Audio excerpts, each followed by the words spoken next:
performance, he said it was story time, and I got really excited. And then he wrote stand up on the list, so I was like, okay, stand up story time. I guess it's kind of the same thing. Anyway, for the first time fucking ever, Forrester!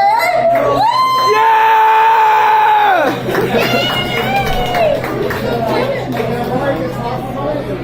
And there's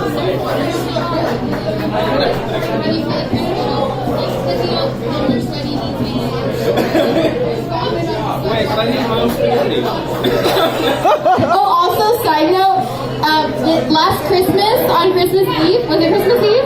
Yeah. On Christmas Eve, Forrester and I baked how many brownies?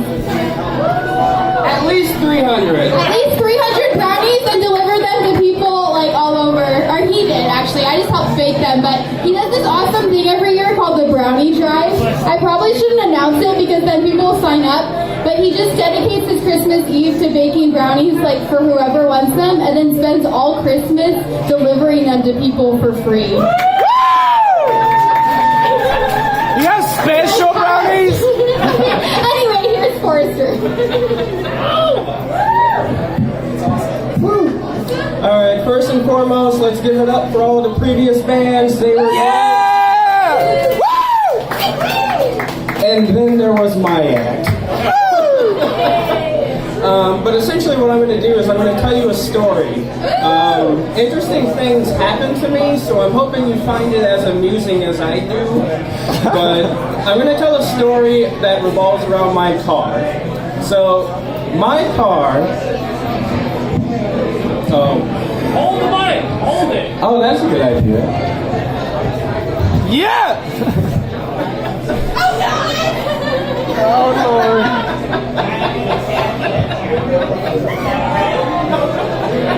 I want brownies!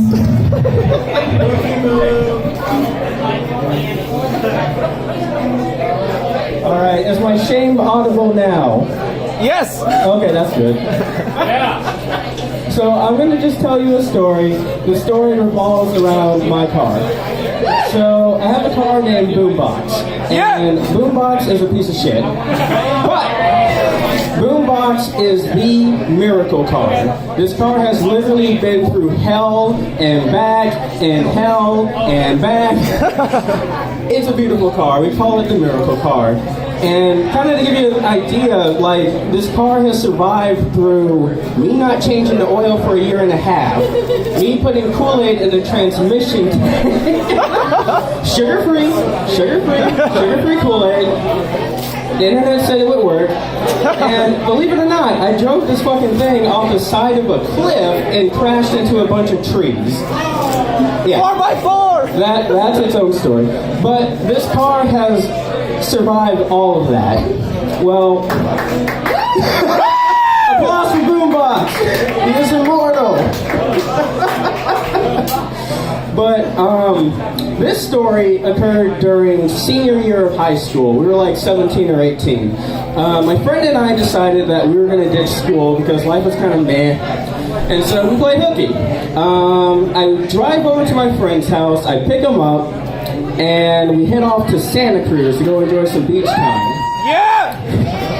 Santa Cruz! But there was one problem. A week prior, I actually ended up crashing my car. And so what ended up going down was the frame was bent, and the frame was actually scraping against the back left tire.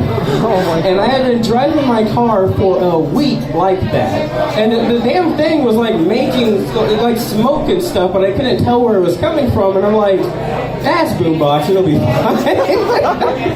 That's how I operate. But anyway, we get halfway to Santa Cruz, and all of a sudden we hear a pop.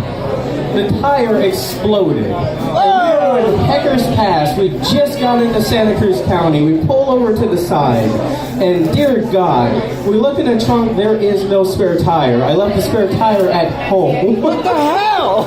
You know, where it's useful, not in the car. Additionally, we don't have AAA. We don't have any money. We can't call our parents because we played hooky. And none of our friends are available to help us out. So we spent like 20 minutes thinking, okay, what the hell are we gonna do? And the resolution was, you know what, screw it, we're just gonna drive it on the flat tires. Yeah! Don't cheer for that. That's bad. But the tire was bad too. Like all the Fix-A-Flat for days will not fix that thing. And the tire was like coming off the rim. And so we're driving it, the tire is incredibly bumpy. And at one point, the tire actually starts unraveling off of the rim. It is like spinning. And it is hitting the back left of my car and damaging it. Furthermore, it like extends enough that it's hitting the back left window. Whoa, shit! Now here's what's cool. Why did I say cool? Here's what sucks is that the back left window, if you just put your hand on it and push it down, it just goes down. Because it's a ghetto-ass car. And so the tire is slapping against the window and bringing the window down. And my friend has to like turn around and like try to push the window back up. And it's just like boom, boom, boom. I swear to God, it felt like Boombox was like, okay, you just really fucked up this time.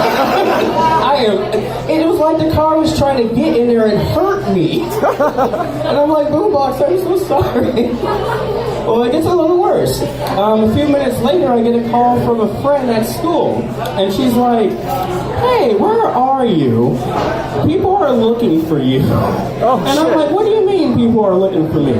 Well, apparently, I left my backpack at home the day I decided to go to school, and my mom saw the backpack. Woo! And so being the good mom that she is, she calls the school and she's like, hey, does he need his backpack? And they're like, well, he's not here. I guess that was that.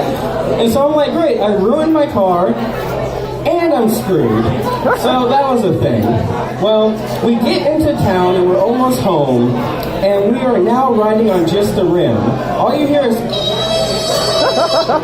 in addition to a bunch of sparks and shit. And so we're riding down a residential neighborhood, and freaking, we're making loud ass noises. There's sparks all over the place, and literally people are coming out of their houses to like see what's going on. And they're not even going back into the house, they're staring at us, and they are laughing. I am being laughed at by strangers because I'm driving this ghetto ass car on a single rim. There's two scraggly kids in it, and my friend's laughing, and I am frowning. I am frowning and frowning. It was not a good time. Good time! And so I end up dropping my friend off at home. I get home, and my mom, of course, knows, like, you know, that I ditched and stuff. And so I'm ready for that. Like, she comes up to me and she's like, you know, you really did it this time. What do you have to say for yourself? And I was like, do not look at the car. And that is that story. Yeah! Now, I'm going to be frank, I only prepared one story, and then I found out I have like 15 minutes of time. Do you guys care to hear one more story? Yeah! Let's do it! That is highly surprising. Alright. Let's see. I'll tell you about the time that I got pulled over by a cop and the McRib was involved. Yeah! So basically, this is Morgan Hill. A little background. Back in the day, Morgan Hill cops had nothing to do. And so they would always like mess with me and my friends and other people. Like I once got a ticket for jaywalking on a bike. I was on a fucking bike and I was like crossing a lane and somebody pulled me over and they were like, you jaywalked. I'm like, how do you jaywalk when you're biking? So this is the pettiness of the police. Well, I'm walking down the road, it's like 10 o'clock at night, and I just came back from McDonald's. And so I see a cop on the other side of the street, and he slows down. And I'm like, okay, I think someone's about to go down here. Then he shines his light on me, and I'm like, okay, here we go. Speeds up, pulls around, and he's got the whole, like, pop thing going on. He's like, so where you coming from, son? And I'm like, McDonald's? He's like, well, what you got in the bag? And I'm like, well, it's a large fry, and a McRib, McRib, and he stops me. He fucking stops me. He's like, whoa, wait, the McRib's back? And I'm like, yeah. And he's like, which McDonald's? And I'm like, the one on Tenant. And he's like, oh, is it good? And I'm like, I haven't tried it yet. He's like, oh, okay. Well, hey, you be safe. And that was it. And you know, sure as fuck, his ass went to go get a fucking McRib. I am officially out of stories. Thank you. Yeah!